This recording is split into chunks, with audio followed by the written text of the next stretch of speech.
Hello everyone. स्वागत है आपका अपने YouTube channel civil services platform में। तो आज के इस वीडियो में हम लोग करेंट अफेयर का टॉपिक स्टार्ट करेंगे, जिसमें कि पहला जो टॉपिक है ये आईआर से रिलेटेड है, इंटरनेशनल रिलेशन, ये इंडियन डायस्पोरा के बारे में। ठीक है, तो चलिए हम इसे शुरू करते हैं। तो क्या होता है इंडियन डायस्पोरा? तो देखिए, वो ये मतलब कि वो लोग, ऐसे टाइप के लोग जो कि इंडिया में नहीं रहते हैं, बट उनका जो मूलभूत, उनका जो ओरिजिन है, वो अपना जो जहाँ से वो आते हैं वो इंडिया है। ठीक है, मतलब इंडिया के लोग, जैसे कि हम ही हो गए, आप ही हो गए, अगर बाहर चले जाते हैं किसी और कंट्री में रहने, तो हम इंडिया के लिए डायस्पोरा है। ठीक है, हम लोग एनआरआई कहते हैं। मतलब होता है ना कि एनआरआई इंक्लूड किया जाता है इनमें ओवरसीज सिटीजन्स ऑफ इंडिया होते हैं, पीपल ऑफ इंडियन ओरिजिन होते हैं, पीआईओस, ये सब चीज़। तो देखा गया कि 2015 में पीआईओ और ओसीआई को मर्ज कर दिया गया है।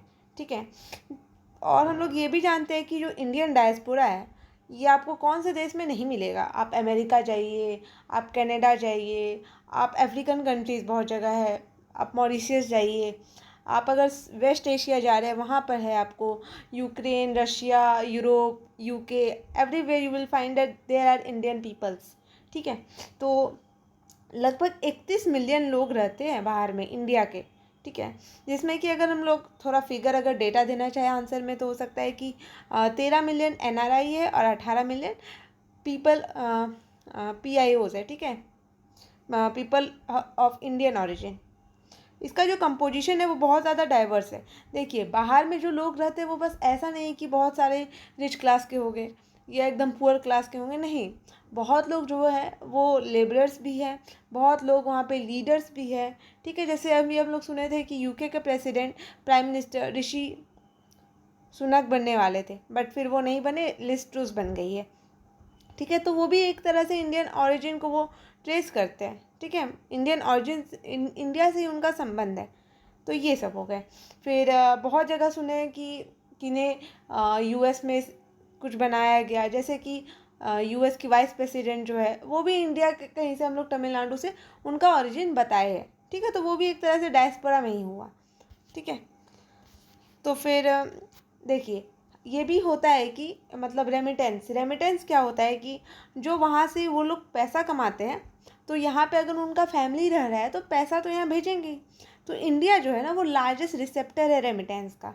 ठीक है, इंडिया को बाहर से बहुत पैसा आता है इन फॉर्म ऑफ रेमिटेंस, कि जो बाहर रह रहे हैं वो कमा करके पैसा इंडिया में भेज रहे हैं। तो लगभग $87 बिलियन इंडिया के पास रेमिटेंस के तौर पर आता है। और हम लोग ये भी देखें कि इसका जो कंसंट्रेशन है वो तो बताएं कि US, Canada, UK, Australia, gulf, ये सारे कंट्री में है। एक होता है गिरमिटिया कंट्री क्या होता है? यहाँ पे इंडेंजर्ड लेबरर्स रहते हैं। इंडेंजर्ड लेबरर्स क्या है? तो जब कॉलोनियल पावर था इंडिया में, तो क्या होता था कि ब्रिटिश के द्वारा यहाँ से लोगों को बाहर भेज दिया जाता था एज स्लेव्स। ठीक है, तो वो बाद में जा कर के वहीं पे बस गए। तो जैसे कि Fiji, Mauritius, Jamaica, south Africa, गियाना, सुरीनेम, ये सब जगहों में इन्हें भेजा गया था। ठीक है, तो इस ये सब कंट्री को गिरमिटिया कंट्रीज कहा जाता है। ठीक है, तो इंडिया और इंडियन डायस्पोरा, इसको हम लोग कैरेक्टराइज कर सकते हैं 4C के मदद से। तो 4C क्या होता है? तो होता है केयर, कनेक्ट, सेलिब्रेट और कंट्रीब्यूट। ठीक है, तो ये था, ये आप अपना आंसर राइटिंग में इंक्लूड कर सकते हैं। तो देखिए, अगर इंडियन डायस्पोरा बाहर में है तो कुछ तो सिग्निफिकेंस है, कुछ तो बेनिफिट है। सॉफ्ट पावर डिप्लोमेसी हो सकता है इससे, है ना। आप ही सोचिए, अगर आप इंडिया से बाहर है, ठीक है, पर आप इंडिया गए, तो आप एक तरह से इंडियन ब्रांड को इंडोर्स कीजिएगा कि हाँ, हम लोग शुरू से डेयरी मिल्क खाए हैं, हम लोग शुरू से मैगी खाए हैं, और भी बहुत सारे ब्रांड है यहाँ के। ठीक है, जैसे हल्दीराम का हो गया भुजिया, वो सब चीज़। तो आप लोग एक तरह से इंडियन ब्रांड का एक वहाँ पे एम्बेसडर हो जाती है। ठीक है, इंडिया के इंटरेस्ट के लिए। तो क्या क्या होता है कि serve as the ambassador of India's interest abroad. ठीक है, फिर दूसरा है कि it will act as a bridge between Indian government and the host country, कि इंडियन गवर्नमेंट और होस्ट कंट्री है, ये दोनों के बीच में एक ब्रिज बनता है। फिर तीसरा है कि एक तरह से ये ड्राइविंग फोर्स है, मतलब कि बताए थे कि रेमिटेंस आता है, इन्वेस्टमेंट आता है, तो एक तरह से अगर फॉरेन इंडियन डायस्पोरा बाहर में है तो हम लोग के लिए इकोनॉमिक पावर मतलब इकोनॉमिक ग्रोथ हो रहा है। फिर चौथा है कि एक तरह से सोशल और इकोनॉमिक डेवलपमेंट हो रहा है, रेमिटेंस के थ्रू इकोनॉमिक डेवलपमेंट हो रहा है, सोशल डेवलपमेंट हो रहा है कि लोग मतलब एक तरह से कल्चर यहाँ से वहाँ हो रहा है, कल्चर का मतलब डिफरेंट डिफरेंट कल्चर का फ्यूज़न हो रहा है, ठीक है। फिर इंडियन वॉइस को सुना जाता है इन द मल्टीलैटरल फोरम, जैसे कि यहाँ से अगर कभी प्रधानमंत्री बाहर जाते हैं तो वहाँ पे आकर के इंडियन डायस्पोरा उनसे मिलते हैं तो उनका भी ओपिनियन जाना जाता है, तो ये सब हो गया। फिर presents opportunity for India soft power, जैसे कि इंडिया का सॉफ्ट पावर, इंडिया का कल्चरल डिप्लोमेसी, ये सब बहुत ज़्यादा प्रोमिनेंट होता है इंडियन डायस्पोरा के कारण। फिर ये ट्रैक टू डिप्लोमेसी में बहुत ज़्यादा इंपॉर्टेंट रोल प्ले करते हैं। तो ये सिग्निफिकेंस हो गया इंडियन डायस्पोरा का। और कुछ कुछ चैलेंजेस भी है, हर चीज़ का अगर प्रोज होता है तो उसका कॉन्स भी होता है। तो कॉन्स ये है, नेगेटिव ये है कि हम लोग के पास ऑथेंटिक डेटाबेस नहीं है। होता है ना कि हम लोग सारे तो जितने भी हैं वहाँ लोग रहते हैं वो अपना नाम आकर के इंडियन एम्बेसीज में रजिस्टर्ड नहीं करवा पाए हैं, ठीक है, उतना सही से लोग नहीं आ पाए अपना नाम को उसमें दाखिल करवाने के लिए, तो ये सब हो गया। फिर आता है exclusion of a large population, कि बहुत बड़ा पॉपुलेशन है जो डेटाबेस के अंदर नहीं आ रहा है, ठीक है। फिर जैसे कि low semi skill labourers, blue collars, ये सब कोई इंक्लूड नहीं किया गया। फिर कोई क्लियर पॉलिसी नहीं है, बस फीडबैक के थ्रू सब कुछ किया जा रहा है। एक होता है ना कि एक पर्टिकुलर पॉलिसी दे दीजिए, वो नहीं किया गया है। फिर high number of unresolved grievances, की बहुत ज़्यादा ग्रीवियंसेस है जिसको रिड्रेस नहीं किया गया अभी तक। फिर क्या है कि no specific scheme exist for the rehabilitation, कि कोई भी पर्टिकुलर स्कीम नहीं है जिससे कि रिहेबिलिटेशन हो। जैसे कि क्या हुआ था कि कोविड-19 आया या फिर कोई भी क्राइसिस आता है, जैसे मिडिल ईस्ट में क्राइसिस आते रहता है, कभी यमन में होता है तो कभी इजराइल में होता है, तो ये सब देशों में क्या होता है कि अगर उनका कभी जॉब ख़त्म हो जाता है या फिर कुछ भी पीड़ा होती है तो उन्हें प्रॉपर रिहेबिलिटेशन नहीं मिलता है, ठीक है। तो इस चीज़ का बहुत बड़ा है। कोविड-19 में भी क्या हुआ, हम लोग उन लोग को बुला लिए बट दोबारा जब भेजने का था कुछ भी नहीं हो पाया। फिर क्या है कि insufficient evaluation of programme and scheme for the welfare of the Indian diaspora, ऐसा कोई भी सिग्निफिकेंट जो भी प्रोग्राम या स्कीम है उसका सिग्निफिकेंट इवेलुएशन नहीं हो पाया है, ठीक है, कोई भी सफिशिएंसी नहीं दिखा पाया गया है कोई भी स्कीम में। फिर challenges in the crisis situation as in Russia Ukraine crisis, तो और भी जितने भी क्राइसिस सिचुएशन होते हैं वो सब में भी बहुत ज़्यादा चैलेंजेस आ जाती है, ये सब हो गया।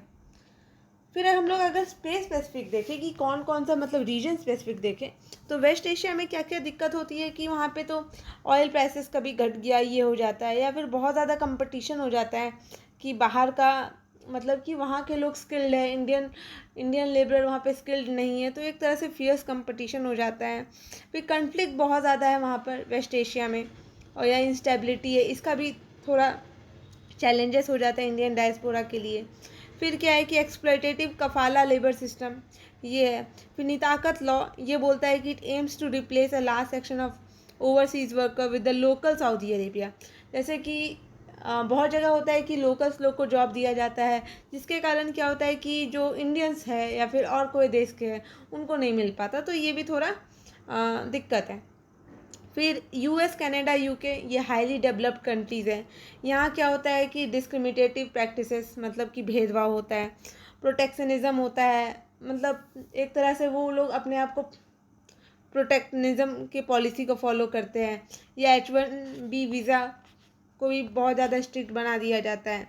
फिर बहुत सारे नॉर्म्स है यूएस में, और इंडिया का ऐसा भी होता है कि इंडिया का प्रोडक्ट्स को यूएसए, यूके ये लोग बहुत ज़्यादा हाई मतलब अपना प्रोडक्ट को इतना ही प्रोटेक्ट करता है ये लोग अपना मार्केट डेवलप करने के लिए, इंडियन प्रोडक्ट को बोलता है कि ये सही नहीं है, इसमें हार्मफुल केमिकल्स है, या कोई गाड़ी वहाँ जाता है बोलता है नहीं ये गाड़ी सेफ़ नहीं है, it is not sufficiently develop to be run on the routes of US और यूरोप, ऐसा कुछ बताया जाता है। फिर क्या है कि revision in the visa norms in UK post, जैसे कि ये हो गया। फिर हो जाता है ब्रेक्सिट, ये भी दिक्कत था जब जो ब्रिटेन है वो यूरोपियन यूनियन से एग्जिट ले रहा था। फिर डिमांड फॉर डुअल सिटीजनशिप, ये भी बोला जाता है कि तुम वहाँ का भी सिटीजनशिप दिखाओ, और पर वो लोग के पास कभी कभी इंडियन सिटीजनशिप रहता है, तो ये भी दिक्कत हो जाता है, क्योंकि इंडिया के अकॉर्डिंग अगर ये इंडिया का कोई भी इंसान या कोई भी बंदा जा कर के दूसरा जगह का सिटीजनशिप लेता है तो उसका ऑटोमेटिकली इंडियन सिटीजनशिप ख़त्म हो जाता है। ठीक है, ये हो गया। फिर जनरल इकोनॉमिक इशूज़ भी है, जैसे वेजेस हो गया, फिर वर्किंग कंडीशन हो गया कि वेजेस बहुत कम मिलते हैं। अब बाहर में रह रहे हैं आप लोग, दुबई जैसा देश में, मतलब दुबई जैसा शहर में, यूएई में, पर वहाँ पे इतना ज़्यादा हाई कॉस्ट है हर चीज़ का और आपको सैलरी बहुत कम मिल रहा है, तो आपका कंडीशन, वर्किंग कंडीशन हो गया या स्टैंडर्ड ऑफ लिविंग हो गया, ये मेंटेन नहीं रह पाएगा। तो ये सब कारण है। तो किया क्या जा सकता है कंक्लूज़न में? तो हम लोग को एक अच्छा सा प्रॉपर स्ट्रैटेजी लाना होगा ये इंडियन डायस्पोरा के लिए। फिर हम लोग को एक पॉलिसी डॉक्यूमेंट लेके आना होगा। फिर हम लोग को एक तरह से जो डेटाबेस नहीं मेंटेन है उसको मेंटेन करना होगा।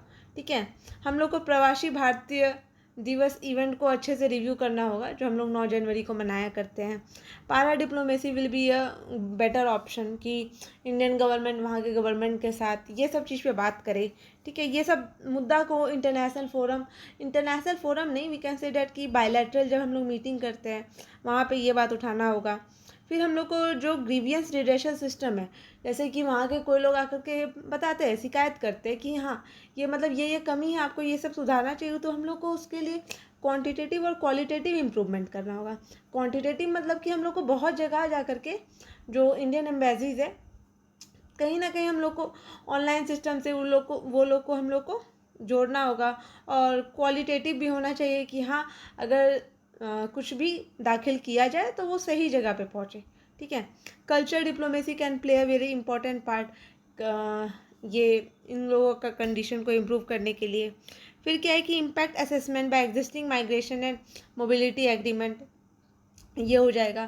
फिर कॉम्प्रिहेंसिव रिहैबिलिटेशन सिस्टम कि जिन लोगों को के पास घर नहीं हो पाया या फिर उन लोगों को उनके ज़मीन से हटा दिया गया, उन लोगों के लिए सही से कॉम्प्रिहेंसिव रिहैबिलिटेशन स्कीम को लाना होगा। स्टेप्स टेकन बाय गवर्नमेंट ने क्या किया है? तो 2015 में क्या हुआ था कि गवर्नमेंट ना जो ministry of overseas Indian affair है उन्हें उसको मिनिस्ट्री ऑफ एक्सटर्नल अफेयर्स के साथ मर्ज कर दिया। इससे क्या हुआ कि एक रीइंटीग्रेशन हुआ और एक हॉलिस्टिक अप्रोच को बनाया गया for dealing with the issues of Indian diaspora, ये हो गया। फिर क्या है कि जो प्रवासी भारतीय दिवस है, इस मतलब कि इसे रिवैम्प करवाया गया। ठीक है, तो ये सब किया गया। और भी हम लोग पॉइंट्स इसमें ऐड कर सकते हैं कि गवर्नमेंट को सफिशिएंट स्टेप लेना चाहिए whenever government is going to visit any other country, तो उन्हें ये इश्यूज़ को अच्छे तरह से उठाना होगा इन फ्रंट ऑफ देम। फिर पॉपुलर मतलब कि हम लोग अच्छा स्कीम ला सकते हैं फॉर द इंडियन डायस्पोरा। ठीक है, ये सब चीज़ हो सकता है। तो इतना ही था इस वीडियो में। आपको इसका PDF मिल जाएगा, ये बहुत इंपॉर्टेंट है GS पेपर 1 के लिए for BPSC mains. Thank you so much.